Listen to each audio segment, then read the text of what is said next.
नमस्कार विद्यार्थी मित्रांनो, आज आपण इयत्ता 7वी मराठी प्रार्थना याचा स्वाध्याय बघणार आहोत. तर यामध्ये पहिला प्रश्न आहे प्रश्न 1 रिकाम्या जागा भरा. त्यामध्ये पहिला नंबर आहे नमस्कार माझ्या या डॅश डॅश. तर पहिल्या प्रश्नाचं उत्तर आहे ज्ञान मंदिरा. नमस्कार माझ्या या ज्ञान मंदिरा. दुसरा आहे शब्दरूप डॅश डॅश दे डॅश डॅश भक्ती दे. शब्दरूप शक्ती दे भावरूप भक्ती दे. तिसरा आहे डॅश डॅश दे आम्हास एक डॅश डॅश एक ध्यास. विद्याधन दे आम्हास एक छंद एक ध्यास. चौथा आहे होऊ आम्ही डॅश डॅश कलागुणी. त्याचं उत्तर आहे नीतिमंत बुद्धिमंत. पाचवा आहे डॅश डॅश कळस जाय उंच अंबरा. त्याचं उत्तर आहे कीर्तीचा कळस जाय उंच अंबरा. प्रश्न दुसरा जोड्या जुळवा. अ गट ब गट. आता याचे उत्तर आहे शब्दरूप शक्ती, भावरूप भक्ती, प्रगतीचे पंख, कीर्तीचा कळस. प्रश्न तिसरा खालील प्रश्नांची एका वाक्यात उत्तरे लिहा.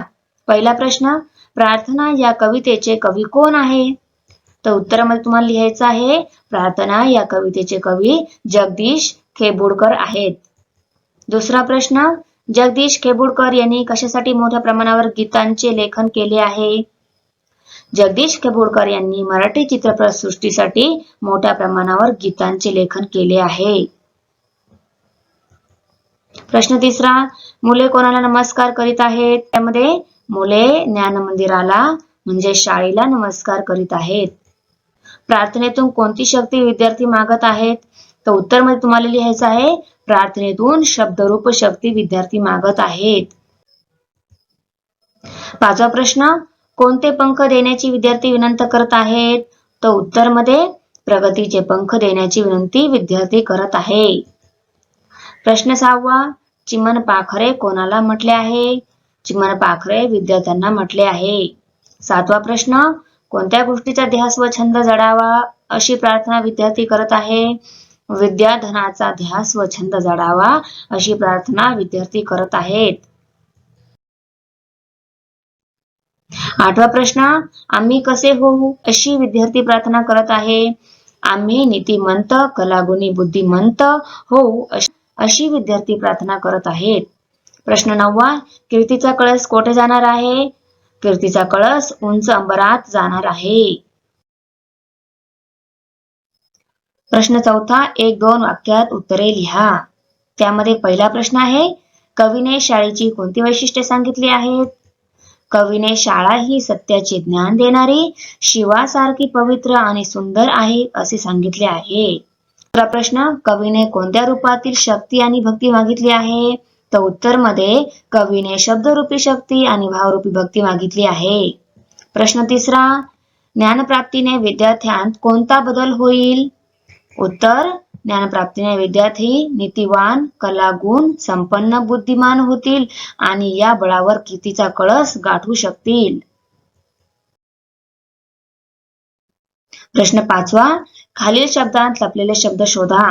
चिमण पाखरा या शब्दात लपलेले शब्द आहेत पारा, चिरा, चीक, पाखरा, मन, राग, खन, खरा. आता दुसरा शब्द आहे दयासागरा. या शब्दामध्ये लपलेले शब्द आहेत सागरा, दया, सारा, साग, साध, राग, गरा, याग. खालील कवितेच्या ओळींचा अर्थ स्पष्ट करा. विद्याधन दे आम्हास एक छंद एक ध्यास नाव नेई पैल तिरी दया सागरा. याचा अर्थ असा आहे मुले ईश्वराकडे प्रार्थना करत आहे की शाळेत आम्हाला विद्याधन मिळू दे. हाच एक ध्यास आहे, एक छंद आहे. हे ईश्वरा आम्ही शिकून खूप मोठे होऊ व आमच्या शाळेचे नाव जगात सगळीकडे पसरवू. व्याकरण व भाषा अभ्यास. प्रश्न पहिला खालील शब्दांचे समानार्थी शब्द लिहा. नमस्कार या शब्दाचा समानार्थी शब्द आहे वंदन. छंद शब्दाचा समानार्थी शब्द आहे नाद. नाव शब्दाचा समानार्थी शब्द आहे होडी. अंबर शब्दाचा समानार्थी शब्द आहे आकाश. प्रश्न दुसरा, खालील विरुद्ध अर्थाचे शब्द लिहा. प्रगतीचा विरुद्धार्थी शब्द आहे अधोगती. कीर्तीचा विरुद्धार्थी शब्द आहे अपकीर्ती. कळसचा विरुद्धार्थी शब्द आहे पायथा. माझा विरुद्धार्थी शब्द आहे तुझा. प्रश्न तिसरा, कवितेत आलेले यमक जुळणारे शब्द लिहा. शक्ती, भक्ती.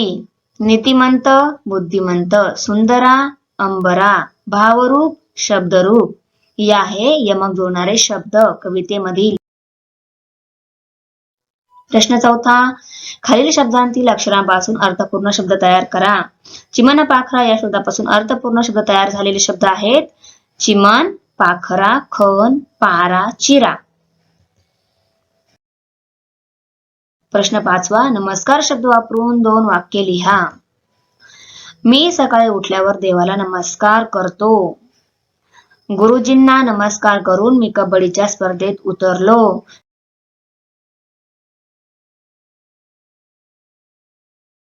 For watching video. तुम्हाला जर व्हिडिओ आवडली असेल तर आमच्या चॅनलला सबस्क्राईब करा, बेल आयकॉन प्रेस करा, लाईक करा, कमेंट करा आणि शेअर करा. भेटूया पुढच्या स्वाध्यायामध्ये.